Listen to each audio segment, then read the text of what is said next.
Bruce Major. I'm the superintendent of Collegiate International School. We are a pre-K through 12th grade IB, American IB school located in Sakim of Dubai. The American curriculum is often referred to as a U.S. curriculum. In international settings, it's often, you can find it as the Aero standards are sometimes part of the U.S. curriculum. But for the most part, we are an American curriculum school. So the academic calendar for American Curriculum School runs a traditional calendar, September through June, July. And students can start enrollment in school at age 3. They're 3 by August 31st. And that's our early years program. Early years is pre-K, kindergarten 1 and kindergarten 2. Students then matriculate through to elementary school. Elementary school is 1st grade through 5th grade. And then middle school is next. Middle school is 6th through 8th grade. And then our high school program is grades 9 through 12. There's some form of assessment throughout all the stages in the American curriculum program. In the early years, it's more of an observational assessment procedure, in the sense that the focus in the early years is on students' developmental gains. As you know, younger students have a wide span of developmental skills. So teachers set out learning objectives, and then they observe students' mastery and proficiency at those objectives. Elementary through high school, it's a mix of formative and summative assessments, all designed to measure students' mastery of learning objectives. So assessment is really unique in the American curriculum in the sense how it differs from some of the other curriculums is that it's not so much a summative assessment where students study all year and then just take one assessment to demonstrate mastery. In the American system, students are assessed all throughout the year. So it's formative assessments, and then there are some summative assessments that go along with the phases. The key aspect of the American curriculum assessment protocol is something we've termed authentic assessments. So it's not just about a student who sits and write a chapter test. It's using some form of assessment for students to demonstrate their mastery of the learning objectives. So that could be in any medium, any mode that they're comfortable with, to demonstrate to the teacher that they've mastered that content. So the genius of the American system is that the curriculum is designed to develop the student with the well-rounded needs of curriculum objectives. So there are some compulsory subjects, of course, math, literacy or language arts, science, social studies, and then that's bolstered by a study in the fine arts, foreign languages, technology, physical education. So throughout all the phases of the American curriculum, there's some form of individuality or selectivity where students can select what they're studying. That's done in earnest at the 2nd grade, where students start choosing what we term electives. So outside of those 4 core subjects, math, English, science, and social studies, they get to choose which fine arts course they take, which foreign language they may choose. And that starts in earnest around the 2nd grade. Foreign language is a component of the American curriculum, and here at our school, students they make that choice in 2nd grade. That students gain by participating in the American curriculum program is at graduation, they will receive a U.S. high school diploma. But again, the genius of that program is that it is transferable all over the world. Every country will accept a U.S. high school diploma. And so that's their end goal, is that they will get a U.S. high school diploma. Those students who select can actually take advanced placement courses. Those are college level courses that kind of bolster the qualifications with their U.S. high school diploma. Yeah. So teacher qualification plays an important role in the U.S. Of American curriculum program, in the sense that teachers should be trained to facilitate learning and teaching and learning in a manner that's conducive to the objectives of the American program. So to that end, teachers who participate in the early years program should have the appropriate credentials as an early years instructor. The same holds true for elementary teachers.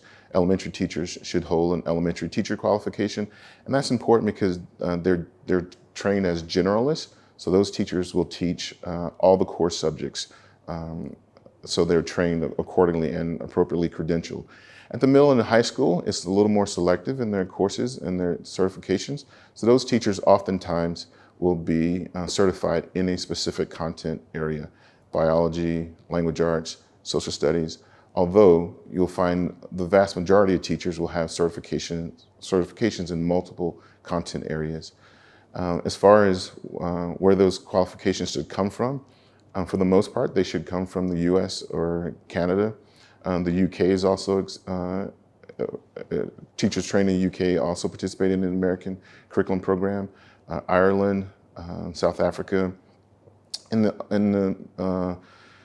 the secondary program, in the high school, those teachers sometimes can come from other countries, again, because their certifications are content specific. So if you have a degree from another country in math or in biology or physics, that's also is appropriate. Sure, so I guess some of the benefits of the American curriculum at each phase would, starting with the early years, it's, as I mentioned, it's more developmental. So the benefits of the early years program in the American is that it's individualized. Students learn at different rates at that young age. They mature at different rates at that age.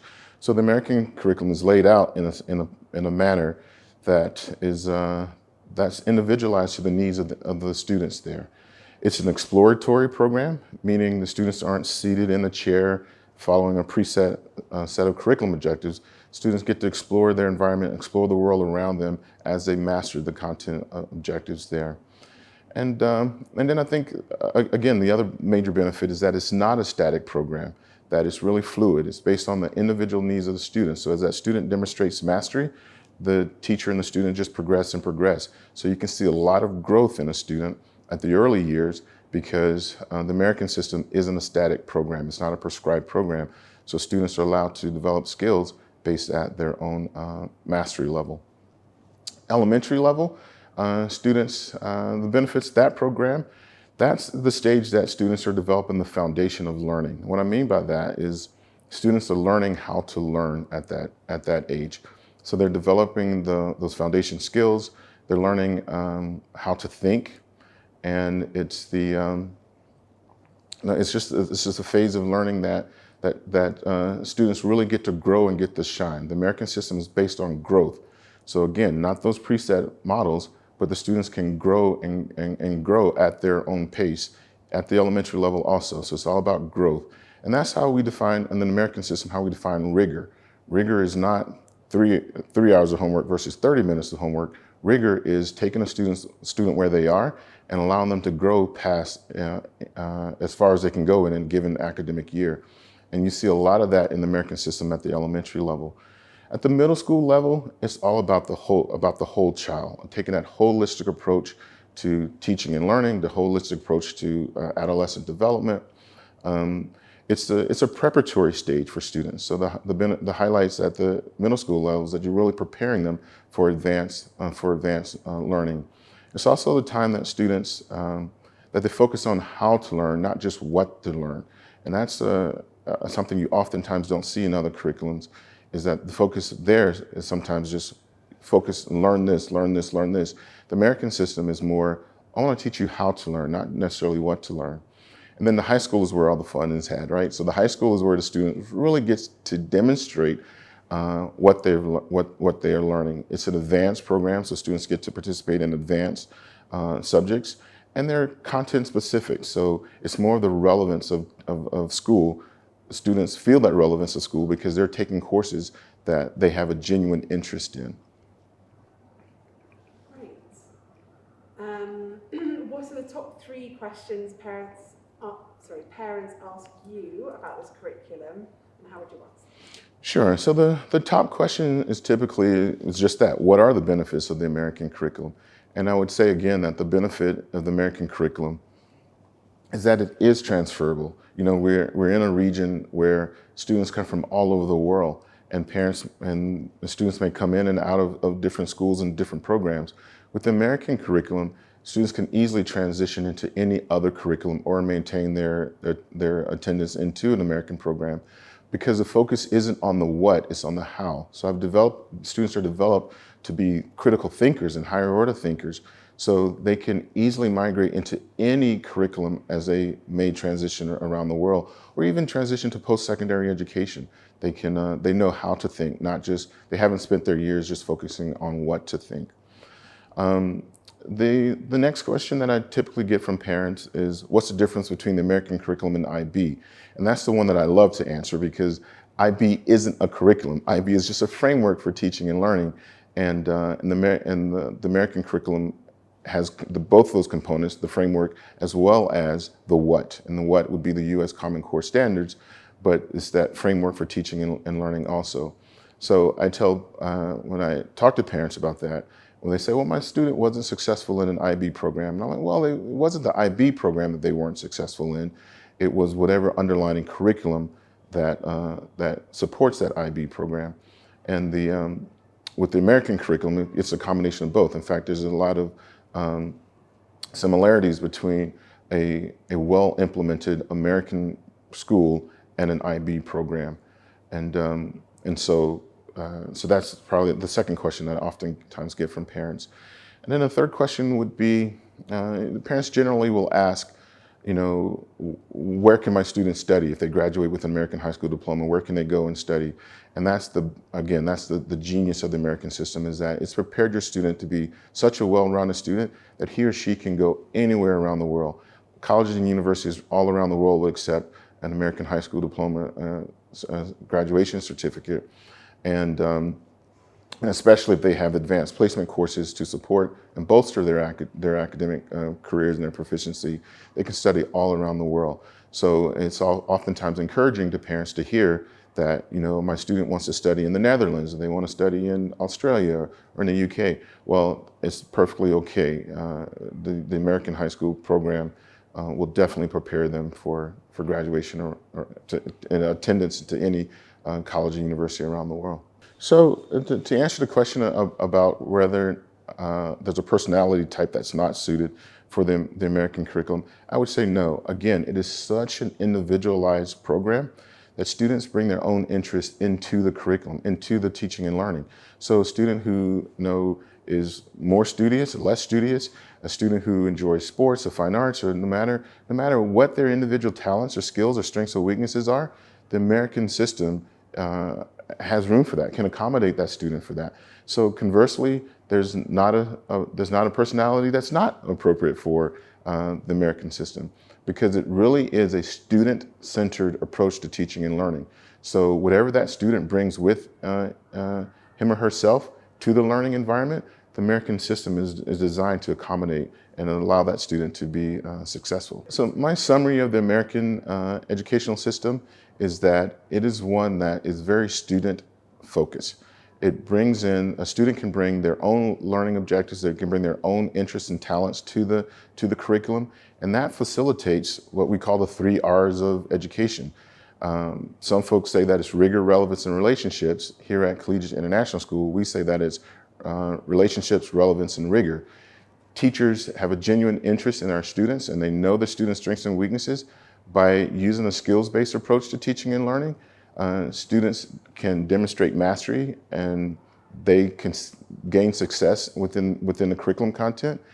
They're bringing their own interest into it, so that brings the relevance into the education. So students understand why they're learning what they're learning. And then the rigor, again, is that growth. Rigor is taking a student from where they are and moving them more than one academic year in a given time period. What I mean by that is, as a student demonstrates mastery in the American system, they just go on to the next skill and the next skill and the next skill. They're not restrained by a textbook or a preset of curriculum objectives. They literally can progress based on their own, their mastery of the learning content. So students can get, in the early years, students are demonstrating 2 years worth of growth in one academic year. And it's our expectation that students gain 1.5 years of academic growth in 1 year, because again, they're not restrained by a textbook or curriculum objectives. They demonstrate mastery, they move on to the next standard, the next skill. And that is, can only be found in the American program.